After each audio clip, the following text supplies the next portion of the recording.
الحمدللہ رب العالمین والصلاة والسلام علی محمد الامین فاعوذ باللہ من الشیطان الرجیم بسم اللہ الرحمن الرحیم۔ خواتین و حضرات، ہم میزان حصہ دوم میں قانون معاشرت کا مطالعہ کر رہے ہیں۔ یہ اس حصے کا دوسرا باب ہے۔ پہلی بحث نکاح کی تھی، یعنی اسلامی شریعت میں جنسی تعلق قائم کرنے کی ایک ہی صورت کو جائز رکھا گیا ہے اور وہ نکاح ہے۔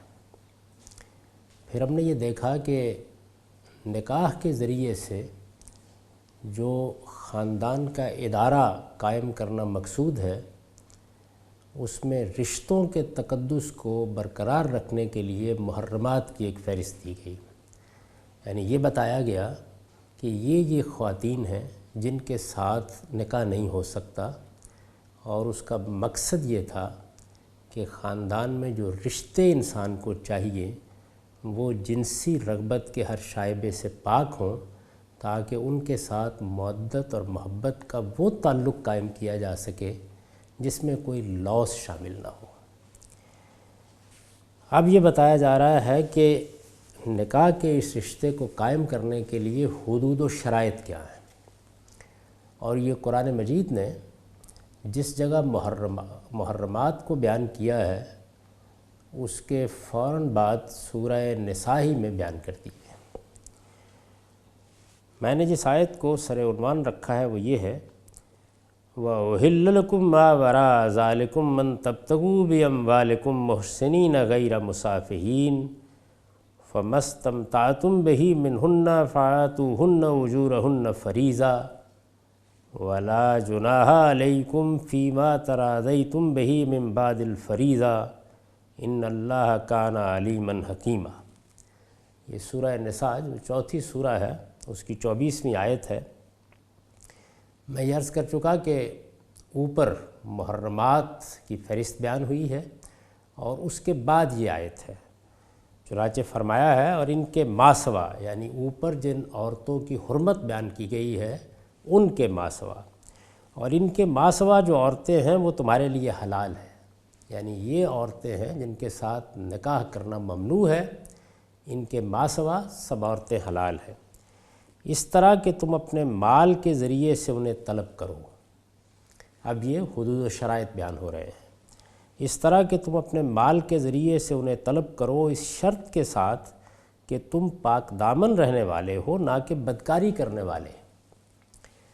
چنانچہ اس سے پہلے اگر مہر ادا نہیں کیا تو جو فائدہ ان سے اٹھایا ہے اس کے صلے میں ان کے مہر انہیں ادا کر دو، ایک فرض کے طور پر۔ اسے فرض ٹھہرانے کے بعد البتہ باہمی رضامندی سے جو کچھ طے کر لو تو اس میں کوئی حرج نہیں، بے شک اللہ علیم و حکیم ہے۔ یہ آیت کا ترجمہ ہے۔ اس آیت میں نکاح کے لیے جو حدود و شرائط بیان ہوئے ہیں ان کی تفصیل یہ ہے، یعنی اس میں یہ بتایا گیا ہے کہ جن عورتوں کے ساتھ نکاح کو ممنوع قرار دیا گیا تھا ان کی فہرست بیان ہو گئی۔ ان کے ماسوا سب عورتیں حلال ہیں، لیکن پھر ان کے ساتھ نکاح کے لیے کچھ شرائط ہیں۔ وہ شرائط ہیں جو اس آیت میں بیان کی گئی ہیں، اور میں اب ان کی تفصیل کر رہا ہوں۔ پہلی بات یہ بیان ہوئی ہے کہ نکاح مال یعنی مہر کے ساتھ ہونا چاہیے۔ اسلامی شریعت نے خاندان کا جو ادارہ قائم کیا ہے اس کی نوعیت یہ ہے کہ اس میں معاشی جد و جہد کی ذمہ داری مرد پر ڈالی گئی، اور جب معاشی ذمہ داری مرد پر ڈالی گئی ہے تو عورت کا آپ سے آپ یہ حق قائم ہوا کہ اس کے نان و نفقے کو اب مرد پورا کرے گا، اس کے اخراجات اب مرد اٹھائے گا، اس کے ہاں بچے ہوں گے تو ان کے اخراجات بھی مرد اٹھائے گا۔ تو اس میں مال ایک بنیادی حیثیت سے سامنے آتا ہے، اور یہ بالکل مطابق فطرت ہے۔ یعنی انسان فلسفے کی سطح پر تو بہت سی باتیں کر سکتا ہے، لیکن عملی زندگی میں جیسے ہی آپ خاندان کے ادارے کو قائم کرتے ہیں، گھر کی پناہ کرتے ہیں، تو انسان کے ساتھ پیٹ بھی لگا ہوا ہے، اس کی ضروریات بھی ہیں، فوراً یہ سوال پیدا ہوتا ہے کہ اب اخراجات پورے کرنے کی ذمہ داری کس پر ہے۔ ایک صورت یہ ہو سکتی تھی کہ یہ تعلق تو قائم کر دیا گیا ہے، لیکن اب میاں اپنے اخراجات پورے کرے، بیوی اپنے اخراجات پورے کرے، لیکن اس کا جو نتیجہ نکلتا وہ یہ کہ نہ گھر بن سکتا، نہ خاندان کا ادارہ اپنے حقیقی مفہوم میں وجود میں آ سکتا، اور نہ اولاد کا کوئی پرسان حال ہوتا۔ اس سے جو نزاعات پیدا ہوتے اس کا صرف تصور ہی کیا جا سکتا ہے۔ ایک دوسری صورت یہ اختیار کی جا سکتی تھی کہ دونوں برابر کے شریک ہوں گے، اس سے بھی بڑے مسائل پیدا ہو جاتے۔ برابر کی شرکت کیا قائم کی جا سکتی ہے؟ کیا یہ ممکن ہے کہ دونوں یکساں کمانے والے ہوں؟ اگر کما کر لائیں گے تو کیا اخراجات کی تقسیم اسی طریقے سے ہوگی جیسے برابری کی سطح پر ہونی چاہیے؟ اگر ایک اپنی ذمہ داری کو ادا نہ کرے تو دوسرے کی کیا ذمہ داری ہوگی؟ اور اسی طریقے سے یہ بھی ہو سکتا تھا کہ یہ ذمہ داری عورت پر ڈال دی جاتی، لیکن قرآن مجید دین فطرت کو بیان کرتا ہے، لہٰذا اس نے خاندان کے ادارے کو قائم کرتے ہی یہ ذمہ داری مرد پر ڈال دی ہے، اور پھر اس کے دلائل دیے ہیں آگے کہ یہ ذمہ داری کیوں ڈالی گئی ہے۔ اس پر ہم اس کے موقع پر جا کر بحث کریں گے۔ میں یہاں جو بات عرض کر رہا ہوں وہ یہ ہے کہ پہلی بات یہ بیان ہوئی ہے کہ نکاح مال یعنی مہر کے ساتھ ہونا چاہیے، مہر باندھنا ہوگا۔ مہر کیا ہے یہ آگے ہم بتاتے ہیں۔ قرآن نے فرمایا ہے کہ اللہ تعالیٰ کے عائد کردہ ایک فریضے کی حیثیت سے یہ نکاح کی ایک لازمی شرط ہے، یعنی نکاح کا انعقاد ہی اس کے ساتھ ہوگا۔ اگر یہ نہیں بیان کیا گیا تو آپ سے آپ مانا جائے گا۔ یہ ایک لازمی چیز ہے جس سے گریز و فرار کا کوئی راستہ اختیار نہیں کیا جا سکتا۔ قرآن نے فرمایا ہے کہ اللہ تعالیٰ کے عائد کردہ ایک فریضے کی حیثیت سے یہ نکاح کی ایک لازمی شرط ہے، چنانچہ ہدایت فرمائی ہے کہ اس سے پہلے اگر کسی عورت کا مہر ادا نہیں کیا گیا، یعنی ظاہر ہے کہ جب قرآن آیا ہے تو اس سے پہلے بھی لوگ دین ابراہیمی کی روایت کے تحت بہت سی چیزوں پہ عمل کرتے تھے۔ مہر دینے کا رواج ان کے ہاں بھی موجود تھا، لیکن جب شریعت کی پابندیوں کے معاملے میں ذہن واضح نہیں رہتے، یا وہ پابندیاں مستحضر نہیں رہتیں، یا انسان کی خواہشات کے نتیجے میں پس پش چلی جاتی ہیں، یا ان کو بلا دیا جاتا ہے، تو پھر ایسی صورت بھی پیدا ہو جاتی ہے کہ لوگ ایک مسلمان معاشرے میں رہتے ہوں اور وہاں بھی دین کے کسی واضح حکم کی خلاف ورزی کریں۔ تو یہ سوال پیدا ہوا کہ جو لوگ اس سے پہلے نکاح کر چکے ہیں، یعنی جب قرآن مجید نے یہ بتا دیا کہ یہ محرمات کی فہرست ہے، اس دائرے سے باہر تم نکاح کر سکتے ہو، لیکن اس کے لیے پہلی شرط یہ ہے کہ وہ مال کے ساتھ ہونا چاہیے، اس میں مہر باندھا جائے گا، اس کی ادائیگی لازم ہوگی۔ تو جن عورتوں کے مہر اس سے پہلے نہیں دیے گئے تھے، یعنی نکاح کر لیا گیا تھا، وہ بیوی بن کر گھر میں آ گئی تھیں لیکن ان کے مہر نہیں ادا کیے گئے تھے، تو یہ فرمایا کہ ان کو ادا کیا جائے۔ چنانچہ ہدایت فرمائی ہے کہ اس سے پہلے اگر کسی عورت کا مہر ادا نہیں کیا گیا تو اسے فوراً ادا کر دیا جائے۔ مہر ٹھہرانے کے بعد البتہ اسے اپنے اوپر ایک فرض اور عورت کا حق مان کر آپس کی رضامندی سے کوئی تقدیم و تاخیر یا کمی بیشی اگر کر لی جائے تو اس کی اجازت ہے۔ یعنی نکاح کے معاملے میں چونکہ یہ بات طے ہے کہ اس کی نوعیت ایک معاہدے کی ہے، اس میں کچھ حقوق و فرائض طے کیے جاتے ہیں، تو اللہ تعالیٰ نے ایک قاعدہ بنا دیا ہے، اور وہ قاعدہ یہ ہے کہ مہر مقرر کیا جائے گا اور یہ مہر ادا کرنا ہوگا۔ اگر کسی کی شادی ہوئی ہے، نکاح ہوا ہے، مہر باندھا گیا تھا لیکن ادا نہیں کیا گیا، یا باندھا ہی نہیں گیا تھا، تو اب بھی اس کو ادا کرنا ضروری ہوگا۔ یہ بات حکم کے طور پر بیان کر دی، لیکن اب ظاہر ہے کہ یہ سوال پیدا ہوتا ہے کہ کیا باہمی رضامندی سے اس میں تقدیم تاخیر کمی بیشی ہو سکتی ہے؟ تو فرمایا اس کی اجازت ہے۔ لیکن اتنی بات ہر شخص پر واضح رہنی چاہیے کہ جس ہستی نے یہ قانون دیا ہے وہ علیم و حکیم ہے، اس کی ہر بات بے خطا علم اور گہری حکمت پر مبنی ہے۔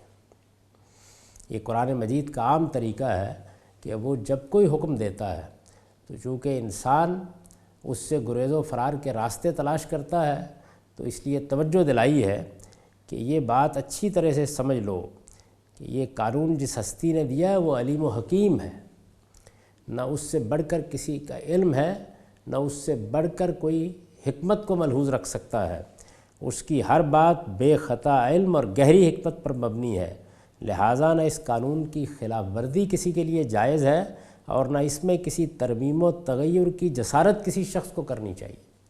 یہ بیان فرمایا۔ یہ جو آیت زیر بحث ہے اس میں ایک ٹکڑا ہے فَمَسْتَمْتَعْتُمْ بِهِ مِنْهُنَّ، عام طور پر اس کی بڑی غلط تعویل کی گئی اور اس سے یہ نتیجہ نکال لیا گیا کہ گویا متع کی بھی گنجائش ہے۔ ایسا ہرگز نہیں ہے، اس میں جو بات کہی گئی ہے وہ وہی ہے جو میں نے بیان کر دی۔ اگر آیت کے الفاظ کو پکڑ کر آپ چلیں گے تو اسی نتیجے پر پہنچیں گے جس کا میں نے ذکر کیا ہے کہ یہاں در حقیقت یہ بتایا جا رہا ہے کہ یہ فہرست ہے، اس دائرے میں تم نکاح نہیں کر سکتے، اس کے باہر نکاح کرنا جائز ہے، جس عورت سے چاہو نکاح کر لو لیکن مہر باندھنا ہوگا، اور اگر کسی عورت سے تم فائدہ تو اٹھا چکے، بیوی بنا چکے، وہ تمہارا گھر آباد کرنے کے لیے آ گئی لیکن تم نے اس کا مہر ادا نہیں کیا تو اس کا مہر فوراً ادا کرو۔ یہ بات ہے جو کہی گئی ہے۔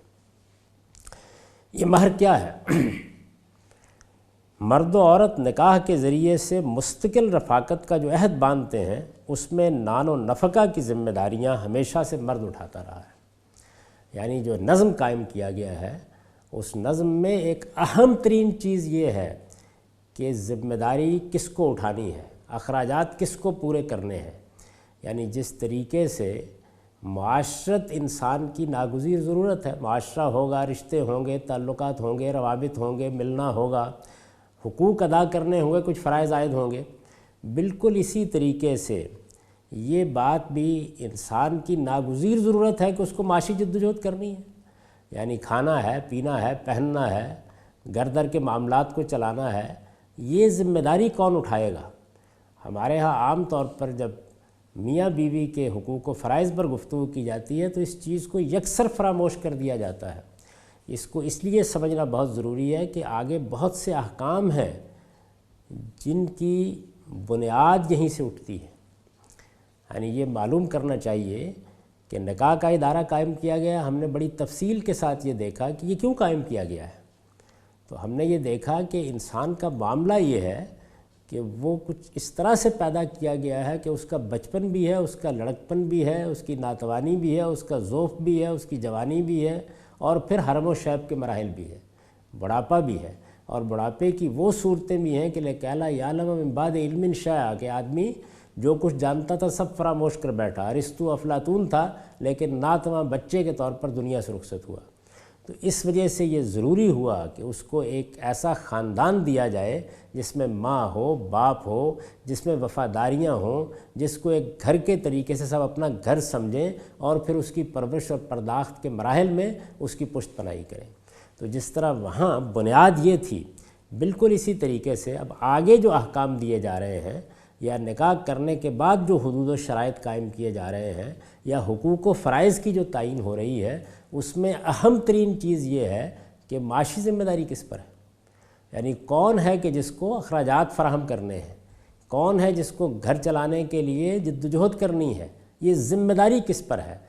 معاف کیجیے گا، اس کا یہ مطلب نہیں ہے کہ عورت معاشی جدوجہد نہیں کر سکتی، وہ کرے، ملازمت کرنا چاہتی ہے کرے، کاروبار کرنا چاہتی ہے کرے، سوال یہ نہیں ہے۔ سوال یہ ہے کہ ایک ادارے کو چلانا ہے، اس ادارے کو قائم کرنے اور اس کو چلانے کے لیے مال چاہیے، اس کی ذمہ داری کس پر ڈالی گئی ہے؟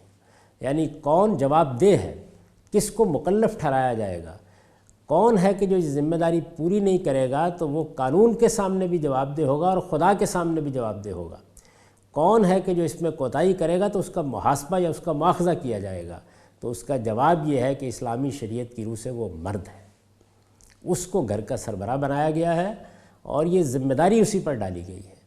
اس کے وجوہ کیا ہے اس کو ہم آگے دیکھیں گے۔ یہ مہر کیا ہے؟ مرد و عورت نکاح کے ذریعے سے مستقل رفاقت کا جو عہد باندھتے ہیں، یعنی اب مستقل رفاقت ہے، اکٹھے رہنا ہے، ایک گھر بنانا ہے، ایک خاندان کو وجود بخشنا ہے، یہ تو طے ہو گیا، لیکن اس میں اب کھائیں گے کہاں سے، پئیں گے کہاں سے، ضروریات کہاں سے پوری کریں گے، یہ سوال پیدا ہوا نا۔ مرد و عورت نکاح کے ذریعے سے مستقل رفاقت کا جو عہد باندھتے ہیں، اس میں نان و نفقے کی ذمہ داریاں ہمیشہ سے مرد اٹھاتا رہا ہے۔ یہ اس کی علامت ہے۔ مہر کیا ہے؟ یہ اس ذمہ داری کو ادا کرنے کا ٹوکن ہے۔ جیسے ہم کوئی معاہدہ کرتے ہیں تو اس کو ایک سنجیدہ معاہدے کی صورت دینے کے لیے ہم کچھ رقم دوسرے کے ہاتھ پر رکھ دیتے ہیں، اس کو ہم کہتے ہیں کہ ہم نے آپ کو ٹوکن کے طور پر 10 روپے، 20 روپے، 1000 روپے ادا کر دیے ہیں۔ یہ ہو سکتا ہے کہ وہ سودا یا وہ بیع و شراء کا معاملہ لاکھوں کا ہو، یہی معاملہ مہر کا ہے۔ یہ اس معاملے کو سنجیدہ کرنے کا طریقہ ہے، یعنی ایک بڑی ذمہ داری مرد پر ڈالی جا رہی ہے، پہلے ہی مرحلے میں متنبہ ہو کر وہ یہ سمجھ لے کہ یہ ذمہ داری اس کو اٹھانی ہے، اور عورت کو بھی اطمینان ہو جائے کہ یہ ذمہ داری اٹھا لی گئی ہے اور اسی حیثیت سے میں نے بیوی کا کردار ادا کرنے کو قبول کیا ہے، اس کے لیے مہر دیا جاتا ہے۔ یہ مہر کیا ہے؟ مرد و عورت نکاح کے ذریعے سے مستقل رفاقت کا جو عہد باندھتے ہیں، اس میں نان و نفقہ کی ذمہ داریاں ہمیشہ سے مرد اٹھاتا رہا ہے، یہ اس کی علامت، اس کا ٹوکن ہے۔ قرآن میں اس کے لیے صدقہ اور اجر کے الفاظ استعمال ہوئے ہیں، یعنی وہ رقم جو عورت کی رفاقت کے صلے میں اس کی ضرورتوں کے لیے دی جائے۔ قرآن مجید بالکل فطرت پر معاملات کو قائم رکھتا ہے۔ عورت نے فیصلہ کیا ہے کہ وہ ایک رفیق زندگی کی حیثیت سے، شریک حیات کی حیثیت سے یہ معاملہ کرے گی، اور مرد نے ذمہ داری اٹھا لی ہے۔ جب یہ ذمہ داری اٹھا لی ہے تو پھر کیا ہے؟ پھر یہ ہے کہ اس رفاقت کا صلہ اس کو ملنا چاہیے، یعنی یہ تبرع نہیں ہے، یہ احسان نہیں ہے۔ یہ قرآن مجید جو صدقے اور اجر کا لفظ استعمال کر رہا ہے یا صلے کا لفظ استعمال کر رہا ہے تو یہ بتانے کے لیے کر رہا ہے کہ عورت نے جو رفاقت میسر کی ہے، ایک مرد کے ساتھ زندگی گزارنے کا فیصلہ کیا ہے، اپنے تمام معاملات اس کے ساتھ متعلق کر دیے ہیں، اپنے آپ کو اس کے حوالہ عقد میں دے دیا ہے، تو یہ اس کی رفاقت کا صلہ ہے، تاکہ یہ واضح رہے کہ مرد احسان اور تبرع کے طور پر یہ رقم نہیں ادا کر رہا۔ نان و نفقے کی ذمہ داری اس نے بطور احسان نہیں اٹھا لی ہے، بلکہ یہ اس رفاقت کا صلہ ہے۔ عورت بھی وقار کے ساتھ اس کا مطالبہ کرے اور مرد بھی احساس ذمہ داری کے ساتھ اس مطالبے کو پورا کرے۔ نکاح اور خطبے کی طرح یہ بھی ایک قدیم سنت ہے جو رسول اللہ صلی اللہ علیہ وسلم کی بعثت سے پہلے عرب میں اسی طرح رائج تھی۔ بائبل میں بھی اس کا ذکر اسی حیثیت سے ہوا ہے، یعنی یہ بات کہ مہر ادا کیا جائے گا، اس کی ابتدا رسول اللہ صلی اللہ علیہ وسلم سے نہیں ہوئی، یہ پہلے سے جاری ایک قدیم سنت ہے۔ قرآن مجید نے اسی کو پورا کرنے کی تاکید کی ہے، اسی سنت پر عمل کرنے کی تاکید کی ہے۔ میں کئی مرتبہ یہ عرض کر چکا ہوں کہ قرآن مجید میں ہر حکم کو دیکھنا پڑتا ہے کہ کیا وہ ابتداً اس میں آیا ہے یا پہلے سے موجود ایک حکم ہے، انبیاء کا ایک طریقہ ہے، پہلے سے جاری ہے اور قرآن مجید اس کی تصویب کر رہا ہے یا اس کی تاکید کر رہا ہے یا اس کا اعادہ کر رہا ہے یا اس کی تذکیر کر رہا ہے۔ اس کو قرآن مجید کے ادا شناس کو پہچاننا پڑتا ہے تاکہ حکم کی صحیح نوعیت واضح ہو جائے، اور یہ اس لیے ضروری ہوتا ہے کہ حکم جس طریقے سے دیا جاتا ہے، اگر وہ ابتداً دیا جائے تو الفاظ اور ہوں گے، انداز اور ہوگا، ترتیب اور ہوگی، اور اگر پہلے سے موجود ایک چیز کا ذکر کرنا ہے تو نوعیت بالکل تبدیل ہو جائے گی۔ تو اس میں قرآن کے فہم کو بڑا دخل ہو جاتا ہے، یہ سمجھنا ضروری ہے۔ یہ مہر کیا ہے؟ مرد و عورت نکاح کے ذریعے سے مستقل رفاقت کا جو عہد باندھتے ہیں، اس میں نان و نفقہ کی ذمہ داریاں ہمیشہ سے مرد اٹھاتا رہا، یہ اس کی علامت ہے۔ قرآن نے اس کے لیے صدقے اور اجر کے الفاظ استعمال کیے ہیں، یعنی وہ رقم جو عورت کی رفاقت کے صلے میں اس کی ضرورتوں کے لیے دی جائے۔ نکاح اور خطبے کی طرح یہ بھی ایک قدیم سنت ہے جو رسول اللہ صلی اللہ علیہ وسلم کی بعثت سے پہلے عرب میں اسی طرح رائج تھی۔ بائبل میں بھی اس کا ذکر اسی حیثیت سے ہوا ہے۔ یہ بائبل کا میں نے نیچے حوالہ دے دیا ہے، کتاب بیدائش کا بھی اور کتاب خروج کا بھی، ان میں دیکھ لیا جا سکتا ہے کہ یہ کتنی قدیم سنت ہے، اور بنی اسرائیل کے ہاں بھی اسی طرح اس کا رواج تھا۔ اس کی یہ اہمیت کیوں ہے؟ یعنی ایسا کیوں ہے کہ اللہ تعالیٰ نے اپنی کتاب میں اس کو موضوع بنایا، انبیاء کرام کے ذریعے سے اس کی تاکید کی، ایک سنت کی حیثیت سے اس کو جاری کیا؟ کیا سبب ہے اس کا؟ اس کی یہ اہمیت کیوں ہے؟ استاذ امام امین احسن اصلاحی نے لکھا ہے، جس معاملے کے ساتھ ادائے مال کی شرط لگی ہو اور اس ادائے مال کی حیثیت محض تبرع اور احسان کی نہ ہو، یعنی نکاح کرنا ہے تو یہ ذمہ داری اٹھانی پڑے گی کہ اب اخراجات مرد کو پورے کرنے ہیں، یہ ہے ادائے مال، یعنی روپیہ دینا ہے، خرچ کرنا ہے۔ جس معاملے کے ساتھ ادائے مال کی شرط لگی ہو اور اس ادائے مال کی حیثیت محض تبرع اور احسان کی نہ ہو، یعنی ایسا نہیں ہے کہ آپ نے کوئی عنایت فرمائی ہے، آپ کی مرضی ہے آپ دے دیں، آپ کی مرضی ہے آپ نہ دیں، آپ کی مرضی آپ اخراجات پورے کریں، آپ کی مرضی آپ نہ کریں، یہ تو تبرع اور احسان کا معاملہ ہوا۔ لیکن اگر ادائے مال کی شرط ایسی ہے کہ اس کی نوعیت تبرع اور احسان کی نہیں ہے، یعنی کوئی چیریٹی نہیں ہے جو آپ کر رہے ہیں، عنایت نہیں آپ فرما رہے ہیں، بلکہ ایک فریضے کی ہو، ذمہ داری ہے، اللہ تعالیٰ کا عائد کردہ فرض ہے جس کو ادا کرنا ہے، یہاں تک کہ اگر وہ مذکور نہ بھی ہو جب بھی لازماً مضمر سمجھا جائے۔ یہ اوپر قرآن مجید نے یہ بتایا کہ اگر مہر نہیں باندھا گیا تھا یا باندھا گیا تھا اور ادا نہیں ہوا تھا تب بھی اس کو ادا کرنا ہوگا، یہاں تک کہ اگر وہ مذکور نہ بھی ہو جب بھی لازماً مضمر سمجھا جائے اور عورت کی حیثیت عرفی کے اعتبار سے اس کی ادائیگی واجب قرار پائے۔ ہمارے فقہاء نے یہ بات قرآن مجید کی اس آیت سے سمجھی ہے اور بالکل درست سمجھی ہے کہ اگر کسی عورت کا مہر مقرر نہیں ہوا تو اس کے خاندان اور اس کی حیثیت عرفی کا لحاظ کر کے مہر کو مان لیا جائے گا، یعنی یہ اتنی ضروری چیز ہے۔ اگر نہیں باندھا گیا، کہیں غلطی ہوئی ہے، ظاہر ہے کہ ہزاروں لاکھوں کروڑوں انسانوں نے ایک دین پر عمل کرنا ہے یا اس کی ہدایت کے مطابق معاملات کرنے ہیں، کوتاہی ہو گئی ہے اور مہر نہیں باندھا گیا، باندھا گیا ہے اور ادا نہیں کیا گیا تو فرمایا فوراً ادا کرو، اور اگر باندھا ہی نہیں گیا تو ہمارے فقہاء بالکل صحیح کہتے ہیں کہ پھر عورت کی حیثیت عرفی کے لحاظ سے وہ خود بخود متعین ہو جائے گا اور اسے ادا کرنا ہوگا۔ جب بھی لازماً مضمر سمجھا جائے اور عورت کی حیثیت عرفی کے اعتبار سے اس کی ادائیگی واجب قرار پائے، شرعاً و عرفاً ایک اہم اور سنجیدہ معاملہ بن جاتا ہے، یعنی اب شریعت کی روح سے بھی اور عرف کی روح سے بھی، رواج کی روح سے بھی وہ خود قانون کا ماخذ ہوتا ہے جس کو ہم عرف کہتے ہیں۔ تو فرمایا دونوں اعتبارات سے یہ ایک سنجیدہ معاملہ بن جاتا ہے۔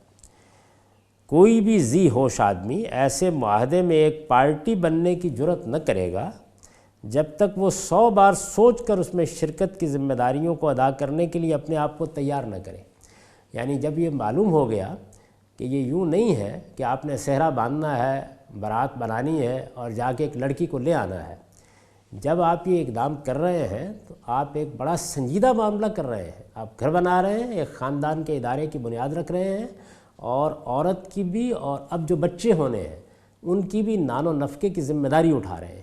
یہ چیز ہے جس کی جانب یہاں توجہ دلائی جا رہی ہے۔ جب تک وہ 100 بار سوچ کر اس میں شرکت کی ذمہ داریوں کو ادا کرنے کے لیے اپنے آپ کو تیار نہ کرے، یعنی اب ہر شخص سوچے گا، غور کرے گا اور دیکھے گا کہ میں ان ذمہ داریوں کو اٹھا کرنے کے قابل ہوں تو مجھے آگے بڑھنا چاہیے۔ ان مسالے سے، یعنی یہ مصلحتیں ہیں جن کے پیش نظر ان مسالے سے مہر کی شرط ضروری ہوئی، یعنی یہ مسالے ہیں، خاندان کا ادارہ قائم کرنا ہے، نظم و نسق کی ذمہ داری مرد پر ڈالی گئی ہے، اسی پر یہ ذمہ داری ہے کہ وہ اخراجات پورے کرے، ان اخراجات کو اس نے تبرع اور احسان کے طور پر پورا نہیں کرنا، اپنی ذمہ داری سمجھ کر پورا کرنا ہے، لہٰذا اس کی علامت کے طور پر، اس کے ٹوکن کے طور پر جو مہر ادا کرنا ہے وہ بھی گویا ایک فریضہ بن گیا ہے۔ ان مسالے سے مہر کی شرط ضروری ہوئی۔ جن لوگوں کی نظر ان مسالے کی طرف نہیں گئی، یعنی جنہوں نے خاندان کے ادارے کو اور میاں بیوی کے رشتے کو اس پہلو سے نہیں دیکھا، ان کا خیال ہے کہ یہ ایک محبت کا معاملہ ہے اور بس ٹھیک ہے، اب ہم نے میاں بیوی بننا قبول کر لیا۔ اس کو بعض لوگ اسی نظر سے دیکھتے ہیں کہ جنسی تعلق کا جو فطری داعیہ انسان کے اندر موجود ہے اس کی تسکین کے لیے یہ ایک قانونی طریقہ اختیار کر لیا گیا ہے، یوں نہیں ہے، یعنی وہ اس کا ایک پہلو ہے۔ اصلاً یہ خاندان کا ادارہ بنانے کا عمل ہے، اصلاً آئندہ نسل کی ذمہ داری اٹھانے کا عمل ہے، اصلاً یہ ایک گھر بن رہا ہے، ایک خاندان وجود میں آ رہا ہے، اس پر پورے تمدن کی بنیاد قائم ہونی ہے، لہٰذا یہ ایک نہایت سنجیدہ معاملہ ہے۔ اس میں یہ فیصلہ ضروری تھا کہ نان و نفقے کی، اخراجات کی ذمہ داری کون اٹھائے گا، معاشی جد و جہد کا بار کس پر ہوگا، تو اللہ تعالیٰ نے یہ فرمایا کہ مرد پر ہوگا اور اس کی علامت مقرر کر دی۔ یہ چیز ہے جس کی وجہ سے قرآن مجید یہ کہتا ہے کہ یہ عورت کی رفاقت کا صلہ ہے، یعنی تاکہ یہ بات بالکل واضح طور پر معلوم ہو جائے کہ یہ تبرع نہیں ہے، یہ احسان نہیں ہے، یہ عنایت نہیں ہے، یہ مرد نے کوئی چیریٹی نہیں کی، یہ در حقیقت ایک فرض ہے جو اس پر اس کے پروردگار نے عائد کیا ہے، یہ اسے ادا کرنا ہے، اور وہ اگر اس کو ادا کرنے کی صلاحیت نہیں رکھتا تو اسے پھر اس بندھن میں اپنے آپ کو باندھنا بھی نہیں چاہیے۔ ان مسالے سے مہر کی شرط ضروری ہوئی۔ جن لوگوں کی نظر ان مسالے کی طرف نہیں گئی وہ سمجھتے ہیں کہ اس شرط نے عورت کو ایک خریدنی اور فروختنی شے کے درجے میں گرا دیا ہے۔ ایسا نہیں ہے۔ یعنی دیکھیے، ہم جب کوئی ادارہ بناتے ہیں اس میں کوئی بڑے سے بڑا آدمی خدمات انجام دینے کے لیے ہمارے ساتھ معاہدہ کرتا ہے، اس میں بھی ہم یہ دیکھتے ہیں کہ آپ کو کیا مراعات حاصل ہوں گی۔ اس کے نتیجے میں کوئی شخص خریدنی اور فروختنی چیز نہیں بن جاتا، بلکہ یہ ایک سنجیدہ معاملہ ہے، اور اس کی سنجیدگی ایک مالی معاہدے کے طور پر ہی ہر شخص کے سامنے رہنی چاہیے۔ یہ خیال محض ناسمجھی کا نتیجہ ہے۔ یہ شرط یعنی مہر کی شرط، یہ شرط تو ایک آگاہی ہے کہ جو بھی عورت کے حرم میں قدم رکھنا چاہے وہ اچھی طرح سوچ سمجھ کر قدم رکھے۔ یعنی یہ خیال کر کے نکاح کی تقریب منعقد نہ کر لی جائے کہ ایک لڑکی ہے یا ایک عورت ہے اب گھر میں آ گئی، اور جس تعلق کو میں اپنے فطری داعیات کے تحت قائم کرنا چاہتا تھا وہ میرے لیے حلال ہو گیا۔ اتنی بات نہیں ہے، اس سے آگے کی بات ہے۔ یہ شرط تو ایک آگاہی ہے کہ جو بھی عورت کے حرم میں قدم رکھنا چاہے وہ اچھی طرح سوچ سمجھ کر قدم رکھے۔ نکاح و طلاق کے معاملے میں کسی مذاق کی گنجائش نہیں ہے، یہاں مذاق بھی حقیقت کی حیثیت رکھتا ہے۔ یعنی کوئی آدمی یہ نہیں کہہ سکتا کہ میں نے تو سمجھا نہیں تھا، جانا نہیں تھا، بس بات ہی بات میں نکاح کر لیا، یوں نہیں ہے۔ اگر آپ ایسے بھی کریں گے تو ذمہ داریاں آپ پر عائد ہو جائیں گی۔ ہوشدار کے راہ بردم تیغست قدم راہ، یہ تو گویا تلوار کی دھار ہے جس پر آپ نے قدم رکھ دیا ہے، اس لیے ہوشیار ہو کر متنبہ ہو کر قدم رکھیے۔ تو یہ استاد امام نے یہ بتایا ہے کہ مہر کی اہمیت کیوں ہے۔ مہر کی کوئی مقدار مقرر نہیں کی گئی۔ یعنی اب یہ سوال پیدا ہوا کہ نان و نفقے کی ذمہ داری اٹھانی ہے، اخراجات پورے کرنے ہیں، اس کے لیے علامت کے طور پر، ٹوکن کے طور پر مہر ادا کرنا ہے، تو کیا ان سب چیزوں کی کوئی مقدار متعین کر دی گئی ہے؟ ظاہر ہے یہ ممکن نہیں ہے۔ یعنی یہ ضروری تھا کہ اس کو عرف پر چھوڑ دیا جائے۔ زمانہ بدل جاتا ہے، حالات بدل جاتے ہیں، معاشی ضروریات بدل جاتی ہیں، عورت میں بہت فرق ہوتا ہے، ایک خاندان اور دوسرے خاندان کے رواج میں بہت فرق ہوتا ہے، تو اس وجہ سے اس کی مقدار یعنی نہ مہر کی مقدار مقرر کی گئی ہے، نہ آگے نان و نفقہ کی کوئی مقدار مقرر کی گئی ہے۔ یہ سب کچھ عرف سے طے ہوگا۔ اللہ تعالیٰ نے اس معاملے کو عرف ہی پر چھوڑا ہے۔ مہر کی کوئی مقدار مقرر نہیں کی گئی، اسے معاشرے کے دستور اور لوگوں کے فیصلے پر چھوڑ دیا گیا ہے۔ چنانچہ عورت کی سماجی حیثیت اور مرد کے معاشی حالات کی رعایت سے وہ جتنا مہر چاہیں مقرر کر سکتے ہیں۔ اس کو پھر ایک مرتبہ سن لیجئے، اسے معاشرے کے دستور اور لوگوں کے فیصلے پر چھوڑ دیا گیا ہے۔ یعنی کوئی شرعی مہر نہیں ہے جس طرح کہ ہمارے ہاں لوگ سمجھتے ہیں کہ 32 روپے مقرر کر دیا جائے گا، یہ کوئی چیز نہیں ہے۔ مہر کا معاملہ اللہ تعالیٰ نے یعنی مقدار کتنی ہونی چاہیے، اللہ تعالیٰ نے معاشرے کے دستور اور لوگوں کے فیصلے پر چھوڑ دیا گیا ہے۔ معاشرہ کیا ہے، سوسائٹی کے تقاضے کیا ہیں، اس سوسائٹی کا عرف کیا ہے، اس موقع پر دو خاندان کیا فیصلہ کرتے ہیں، عورت کیا مطالبہ کر دیتی ہے، مرد کی معاشی حیثیت کیا ہے، ان سب چیزوں کو سامنے رکھ کر مہر طے کیا جائے گا۔ چنانچہ عورت کی سماجی حیثیت اور مرد کے معاشی حالات کی رعایت سے وہ جتنا چاہیں، جتنا مہر چاہیں مقرر کر سکتے ہیں۔ یعنی اس پر کوئی مقدار کے لحاظ سے پابندی نہیں لگائی گئی، اور یہ بات بھی بالکل غلط ہے کہ شریعت میں یہ مقدار مقرر کر دی گئی ہے یا اس کے لیے کوئی سنت قائم کی گئی ہے، ایسا کچھ بھی نہیں ہے۔ رسالت میں آپ صلی اللہ علیہ وسلم نے بھی انہی چیزوں کا لحاظ رکھ کے مہر مقرر کیے، صحابہ کرام نے بھی یہی کیا، ہم بھی آج یہی کریں گے۔ یعنی عورت کی سماجی حیثیت، مرد کے معاشی حالات، اس کے لحاظ سے دو خاندان مل کے فیصلہ کر لیں گے۔ اقول قولی ھذا واستغفر اللہ لی ولکم ولسائر